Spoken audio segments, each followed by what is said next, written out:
एक किसान था जो बहुत मेहनती था। वह अपने खेतों में पूरे जी जान से काम करता था। उसे अपनी मेहनत का फल भी मिलता था। हर बार उसकी फसल दूसरे किसानों से बेहतर होती थी। किसान के 3 पुत्र थे, लेकिन किसान ने कभी भी अपने पुत्र से खेत का काम नहीं करवाया था। किसान चाहता था कि मेरे लड़के पढ़ लिख कर कामयाब इंसान बने।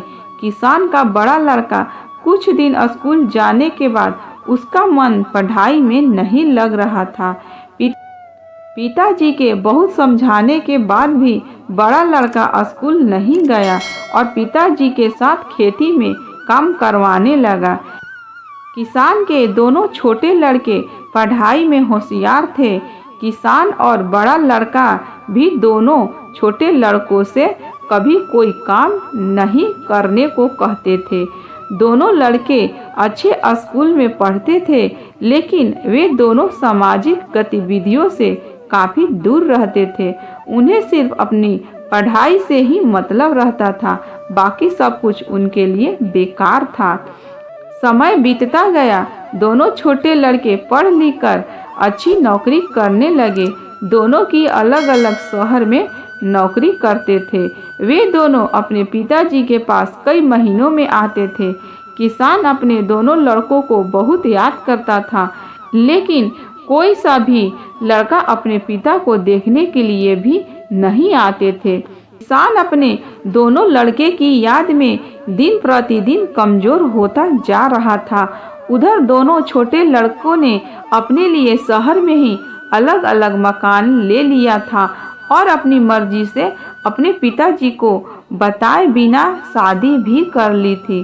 अब वे अपने पिताजी के पास जाते ही नहीं थे। उन्हें गांव में जाना पसंद नहीं था। वे दोनों भूल चुके थे कि वे गांव में भी खेल कूद कर बड़े हुए थे। किसान का बड़ा लड़का अपने पिताजी की बहुत सेवा करता था। वह पढ़ा लिखा नहीं था, लेकिन अपने कर्तव्यों को बखूबी जानता था। उसने अपने भाई के लिए कभी कुछ गलत नहीं कहा। कुछ दिनों के बाद किसान की मृत्यु हो जाती है, लेकिन मृत्यु से पहले वह अपने पुत्रों के लिए एक वसीयत के नाम पर 3 पत्र छोड़ जाता है और कहता था कि ये पत्र तीनों लड़कों के एक साथ दिए जाए। यह खबर किसान के दोनों छोटे लड़कों तक भी पहुंच गई। अब दोनों लड़के अपने पिता की संपत्ति के लिए गांव में आ जाते हैं और अपने पत्र लेने की मांग करते हैं। उनके पत्र भी उनके बड़े भाई के पास सुरक्षित रखे थे। वे दोनों अपने बड़े भाई के पास अपने पत्र लेने जाते हैं, जिन्हें वह पत्र दे देता है। अब दोनों ये जानने के लिए कि पिताजी उनके लिए क्या देकर गए हैं, पत्र को खोलते हैं। पत्र खोलते ही जो उसमें लिखा था उसे देखकर दोनों छोटे लड़के बड़े शर्मिंदा होते हैं, अपने किए पर रोने लगते हैं।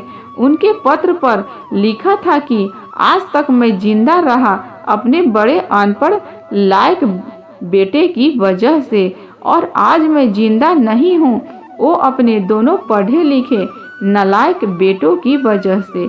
मेरी आधी संपत्ति मेरे बड़े बेटे को दी जाए और आधी संपत्ति अनाथ बच्चों के लिए दे दी जाए। यह कहानी हमें बहुत कुछ सिखाती है।